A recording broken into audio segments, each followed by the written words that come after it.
Back, friends. It is Friday, August 16th, and we are here live with you on the Nonprofit Social Media Nerds.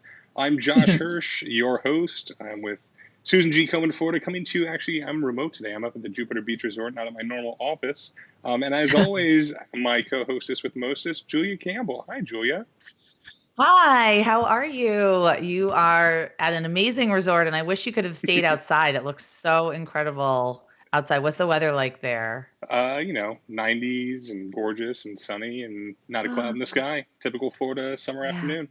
typical Florida summer afternoon. Well, thanks everyone for joining us today. We are the nonprofit social media nerds. We go live, once in a while whenever we feel like it. But this month we've been going live pretty regularly, and we always try to go live Fridays at noon. And we have special guests. We talk about all things social media for nonprofits. And if you are not familiar with me, I am Julia Campbell, and I help nonprofits really build their communities and build their movements using digital tools and social media. And welcome to the show. We will be taking questions if you're watching live. If you have any question about social media, today's topic is going to be Facebook ads. So, what I want to say is we still have tickets available for the Nonprofit Social Media Summit, which is coming up August 29th. I cannot believe it. It's less than 2 weeks out. I am So soon. so excited for this summit. And, we're going to do a special hour-long session all about Facebook Live, and you're going to get some resources. You're going to get handouts. You're going to get a checklist. And we're really going to dive deeper into how to use Facebook Live. But I wanted to bring one of the featured summit speakers, Susu Wong, on today to talk about all things Facebook Live. So, Susu, welcome. How are you? Good, thanks. How are you doing, Julia? Good. And where are you watching from? I know we're both in Massachusetts, but Yeah, I'm watching from downtown Lowell, which is about 40 minutes north of Boston. And we're having a beautiful day here. yes, Yeah. we have a few nonprofits from Lowell that I recognized actually that I'll give you their names. They're coming to the summit on the 29th. Lowell is such an amazing, active nonprofit community. And I spoke at the Greater Lowell Nonprofit Development Group. I'm sure you've probably spoken there. And I couldn't believe it was like 30 people. It was pretty amazing attendance for us. It's a large city, but it's got such an involved and like dynamic nonprofit presence. I was really excited.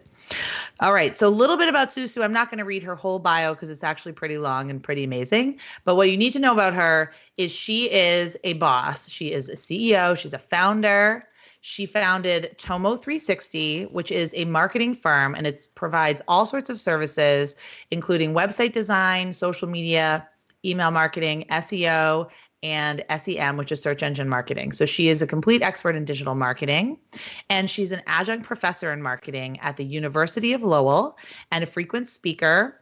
And one other thing about Susu that I thought was really interesting, and I hope we can talk about this a little bit later, is that she's a founding member of Women Accelerators, and it's a grassroots organization that provides networking and resources to help women in advancing their career goals. And that's a nonprofit, right?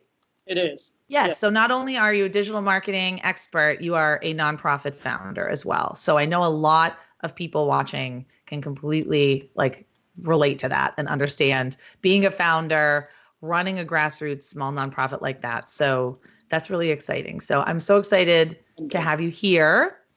Today, we're going to focus on social media advertising, specifically Facebook ads. And we want to answer sort of the introductory questions.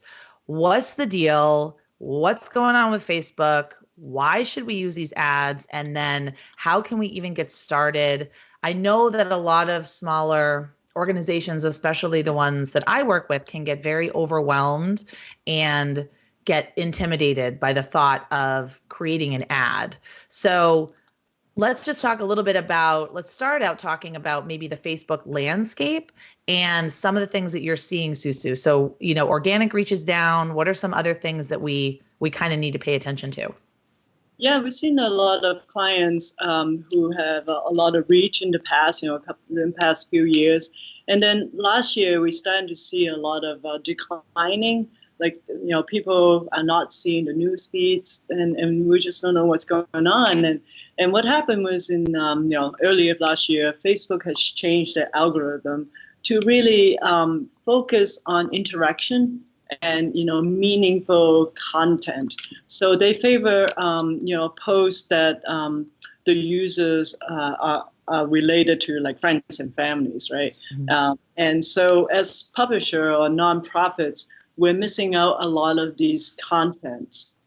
So that's one way why we really need to use Facebook ads to kind of generate more leads and also reaching out to the people. Have you been seeing that as well, Josh? Absolutely. On the Komen page? Yeah, 100%. I mean, organic is down across the board, and that's not surprising, especially as the constant change in the algorithm. And we do use Facebook ads, very targeted, because we do have a limited budget, as most nonprofits do. I think we're fortunate that we do invest a little bit more around specific campaigns. But it's really important with whatever campaign you're doing with your Facebook ads. It's about your data set. Where are you getting those ads in front of? You can't just be blindly doing it, identifying a zip code and putting it out there. It's really about, are you retargeting your ads to past engaging audiences? Are you creating your lookalike audiences? And all right, I think you're jumping a little bit ahead for us. You're getting a little too technical for us right now. I geek out. No, but I agree. This. I completely agree. And sorry, I didn't mean to interrupt, but I don't want to lose people, because I think a lot of people watching, they want to know about retargeting and custom audiences, but they might not even know what the Facebook algorithm is. So, Susu, do you want to talk a little bit more about the algorithm and why, maybe I have a Facebook page and, like for my Facebook page, I don't even know how many, 2,700 likes. I don't actually know. But I do find that I really literally, if I don't pay to boost or pay for an ad, I only reach 3 to 4% That's a lot, of my fans. That's and I think that nonprofits don't understand that when they're posting on Facebook, they're not reaching every one of their fans. So can we explain a little bit more about how like the algorithm works, just for the like complete newbies amongst us? Sorry to be technical, but that's okay. We just kind of change the rules to prioritize the pages and the groups that they predict the user may care most about, right? They'll show you the news feeds based on how long you follow the page and how much interaction you have. So the goal is really for other users to connect to people with the posts that they find most relevant to them. Yeah. So it's really focusing on meaningful interactions. And then I kind of think that, well, they're probably going to be finding it more relevant if you're friends and families, because you're in there, right? So that's why you have to do Facebook ads to kind of show them the news feeds. And it also means that the way you post and the way you have your content strategy, that you have to be conversational. You have to have positive interaction with your followers and not just like really salesy, right? It has to be something very natural. Really feed them give them the information that's appropriate and relevant to your audience. Yeah. Go ahead, Josh. I mean, what you keyed in there was important, is that the strategy behind it.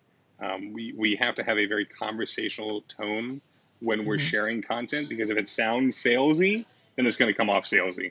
And it's, we certainly don't want that as a nonprofit to be sounding all pitchmen type, saying, hey, this is our nonprofit and you need to support us and this is why.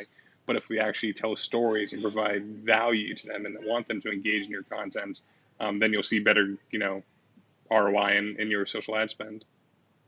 Yeah. And I think that we were sold a bill of goods, right? So when Facebook first came onto the scene and then created pages, so an ability for businesses and brands to, quote unquote, connect with their fans and followers. I know that, I mean, when it first started out, it sounded too good to be true. People are joining. It's permission marketing based. Like, you can't add a like to your Facebook page. You can buy likes, but that doesn't do anything. I don't think people do that anymore. I hope they don't. They do. But it's all permission based. And it's people that want to hear from you. So nonprofits got really excited thinking, oh my gosh, we're going to be able to reach so many people. And that was when email open rates started to decline and Gmail came on the scene with promotions tab and all of that. But then what we realized was, oh, Facebook is a business, right? And doesn't really have our best interests at heart and wants to keep people on the site more. And also there's just so much content out there. So I think that was a good point of, if you really want to reach more of your fans, you've got to think about Facebook ads. So my next question is, I think, like, what should I think about before I start with Facebook ads? So I'm a small nonprofit. Maybe I have an event that I'm running, or a gala, a run, or a race, or something like that. And I really want to drive engagement and I want to get more people signed up. Like, what's the first thing maybe I should think about? I think the first thing is really thinking about your goals, right? What are your objectives? What are you trying to do? So Facebook gives you a lot of options, right? Yeah. You can, promote locally, like you said, having a fundraiser, an event. So you probably want to attract people in the area, right? You don't want to attract, Josh in Florida, right? Mm-hmm. And so based on that, Facebook is really smart in figure out, well, who are the demographics, right? And that's what you do. Maybe you want to send them to the Eventbrite page, right? And then so that's a strategy that you want to kind of develop first, because that is so important. You don't want to spend the money on ads that don't really work well if you're focusing on local audience, right? Or if you want to promote your page, let's say you just want people to come in and build some brand awareness. So that's another different strategy in terms of how you want to put the image, the creative, and your call to action. So I would really map it out on your goals. I mean, Facebook ads are like 8 types of campaigns, so it can be kind of confusing, right? You can boost a post. Boost a post is like the simplest way to do it. You can just do it right on Facebook page. Whereas the other ads, you need to go to the Facebook business page, and it's a little bit more comprehensive. Right. Yeah, I find Which do you think works better? Yeah, you can go ahead, Josh. I was going to ask, because I honestly don't know. I'm not an expert in this. I stay away from boosting posts and try to create organic content through my social ads. So I'll identify high performing posts, and then we'll create a lookalike ad based upon that, and then target people who, once again, it comes back to your goals. Do I want to engage people who already know about me? Do I want to get them to engage, or do I want to create a lookalike audience to find people who are like Josh, who think like Josh, want to have similar behaviors as Josh? So it really just depends on what the campaign that I'm running with. I love that. So which one do you think is better, Susu? I guess that depends on your goals. Well, so it depends on how many fans you have, right, on Facebook. Right, if you only have, let's say a couple hundred people, right, then it's good to have a lookalike audience, right, to kind of build that up. But if you have a lot of people, one of the things that you can do is actually upload your list of email addresses and contacts, and then they can find the audience for you. Yep. Oh, I love that. Right. Yeah, I love that. Yeah, creating as Susu said, creating that custom audience based upon a data set that you already have. So whether that's your email list, whether that's a list of donors, and then you can create subsets of your ad campaigns, knowing based upon data segmentation. So, the data nerd in me is like, all right, well, once again, what is my goal? And then who do I want to get in front of? So if I know that I'm just targeting people that live in the 30528, zip code, then I'm going to make sure that my dollars are there, the people I'm targeting are there, and that my goal for the campaign is going to be there. Right. And I agree. In my experience, like, I think boosted posts, like you said, what I find interesting about a boosted post is that you used to just be able to boost it to like your Facebook fans and their friends, and now you can boost it to a specific audience.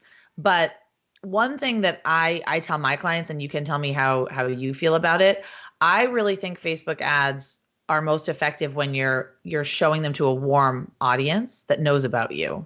So what I did have someone call me a month ago, and a very nice gentleman, and he might be watching this, but I'm not going to say his name or his organization, but he said, I want to raise $1 million. I want to have a crowdfunding campaign on Facebook, raise $1 million, and I want to do it all with Facebook ads. And I said, okay, I don't really think that's possible, like to do that in 2 weeks with like to complete and utter strangers who you don't have any email list, you don't have donors, you don't even have a Facebook page, you don't have any kind of presence, and it's not something that's in the news. So if it's something in the news that people will rally around, maybe that people will get mad about or people will get passionate about, or if it's raising money for like victims of a mass shooting or victims of a natural disaster, maybe you could do it because people are talking about it. But if you're a local food bank, and you want to raise $50,000 and do it all via Facebook ads to complete strangers, I just think it's better to do what you said, to upload your email list or to create an audience of people that looks like your donors and then serve the ad to them because they're much more likely to participate. Like, would you agree with that? I think that works best.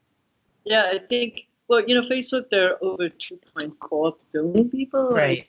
Users, worldwide users, right? So they have a lot of demographic data, right? They can pinpoint, the interest, the demographics, age, and everything. So it's much more effective if you do, like the lookalike audience. So then you capture the people who will be interested in what your content.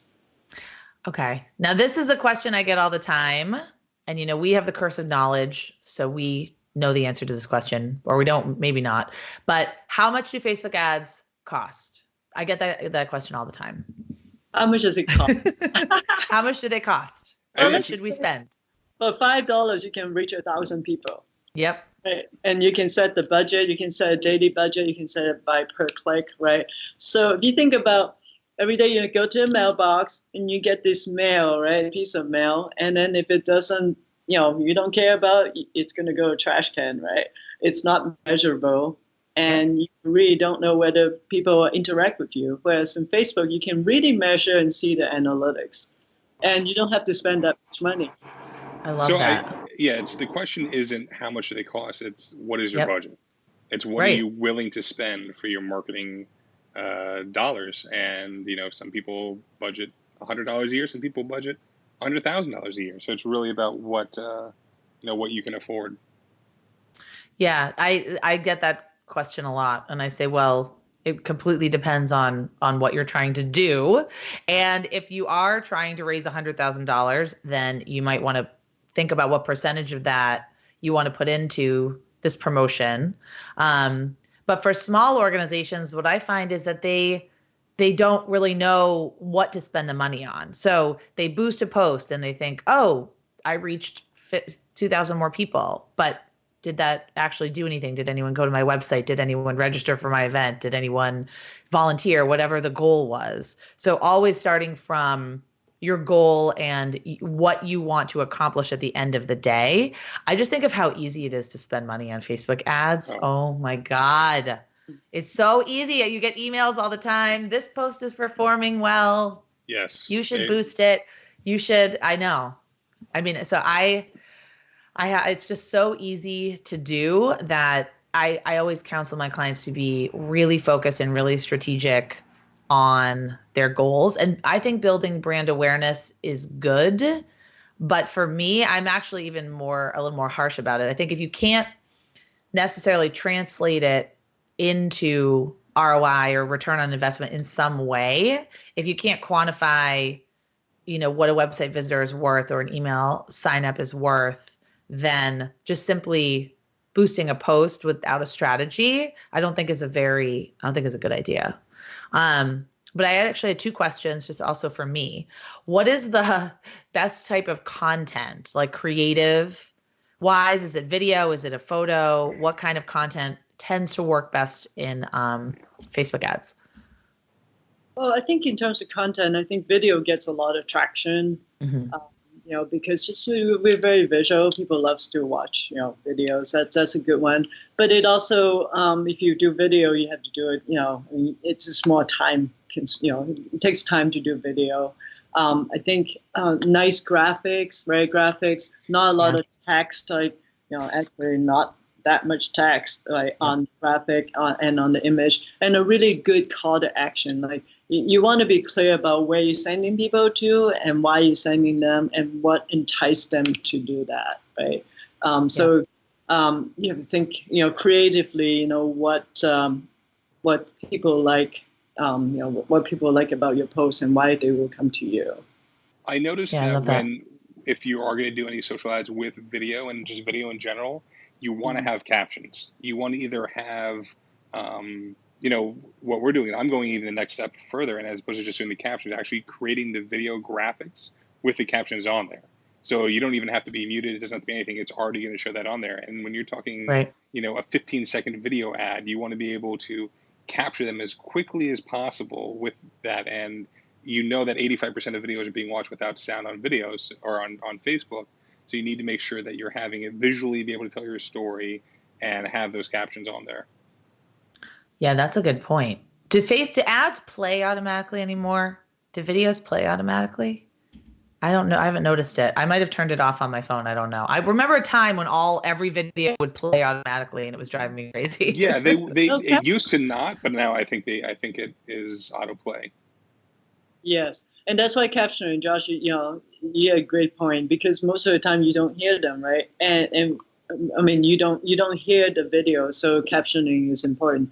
Also, scheduling timing wise, we have a client that is scheduling the video, the ad like 20 by 4 by 7, right? So after we tweak the time to, the time when people come in, then we get a lot more traction that way.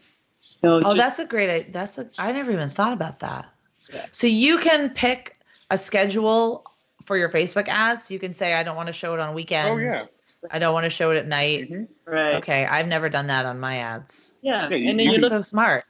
Go ahead. You can select not only just what time, but also what where you want them to show. Whether you want them to show on Instagram or not. If you want to show them on instant articles or not. If you want to show in the Facebook stories or not. So you can get very minutiae as far as not only when it's being shown, but on what avenues it's being shown. Well, that's really cool. I know I had asked you before, Susu. I don't know if you have examples of some Facebook ad campaigns that worked that you can maybe tell us about. And I know, Josh, you probably have examples of campaigns you've run. Yes, so I'm going to talk about that in the summit. About just okay, yeah, give us just a little preview of what, like, not exactly how, but like a tease, a little tease.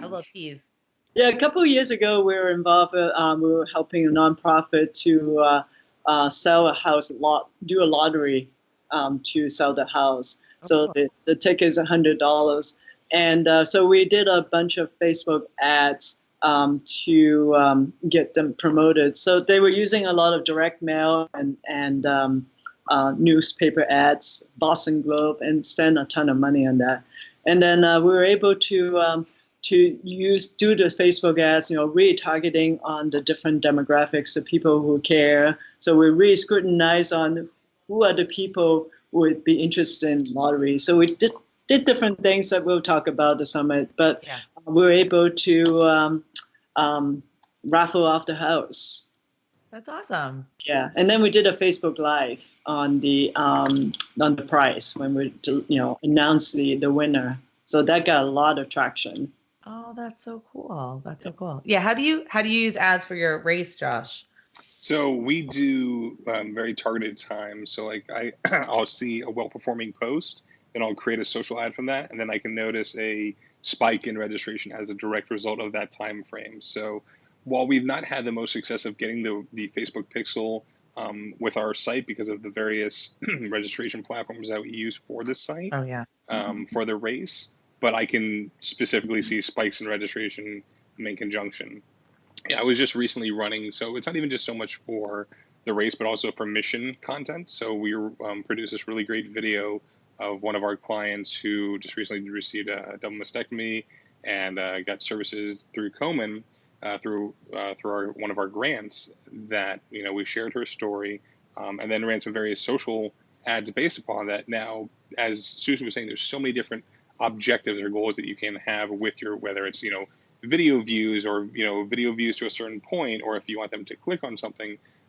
So after running a couple times, I did a different targeted goal with that same content and noticed that not only was it a better targeted goal, so I saw a better click-through rate ROI, but also when I changed the audience, when I changed that ROI for what I wanted it to be, it really made a difference by having that new targeted audience.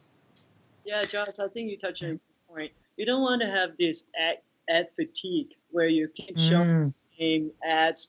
Ad fatigue. Yeah. I didn't know that was a thing. That's good. I'm writing it down. You got to mix it up. I think that you have to create an ad, right? A campaign with ad sets. So it would be different sets of ads, right? Focusing on different audience, right?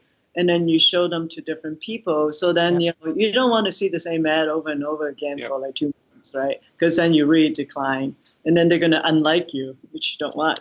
I know. But you can even go deeper than that. So not only are you having different ad campaigns for different audiences, you're A/B testing your campaigns at the same time too.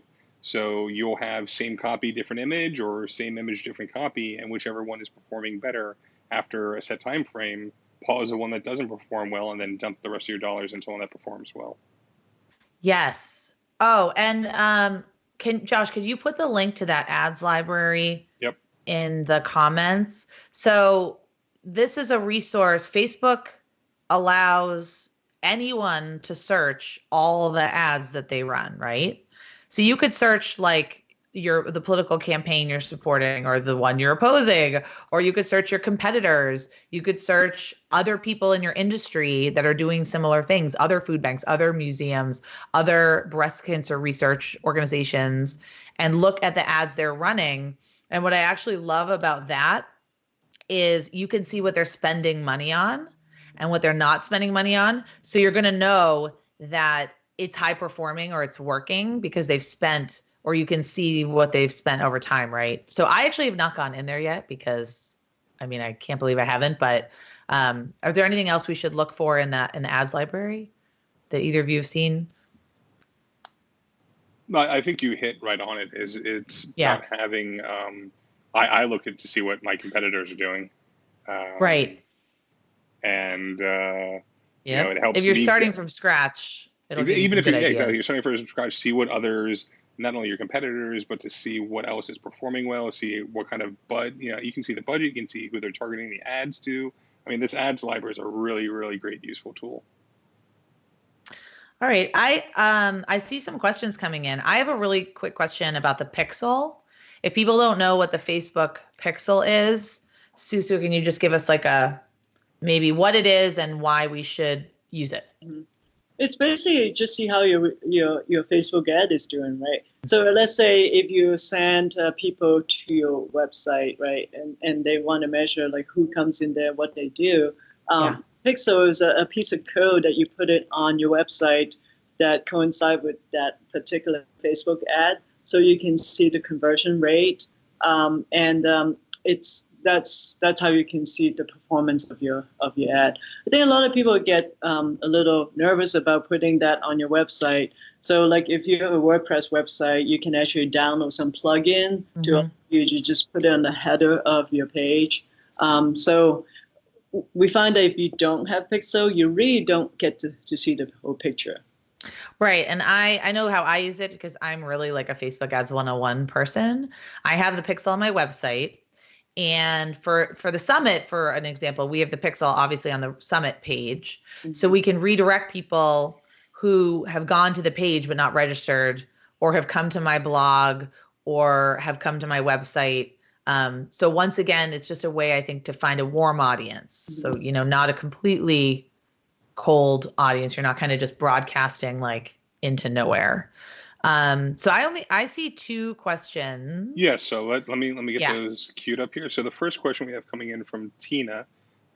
Tina would like to know, how would you recommend a comms team ask management for a boosting budget?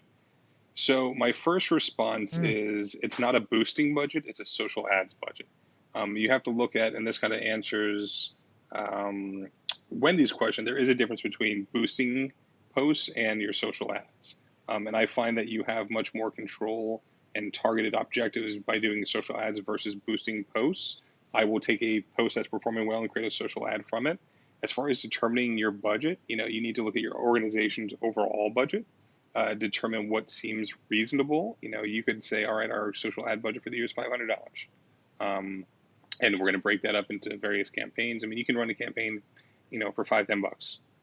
It just really depends on how does that in comparison to what is your organizational goals, what are your marketing goals, and how does that tie in with your organization's budget? Yeah.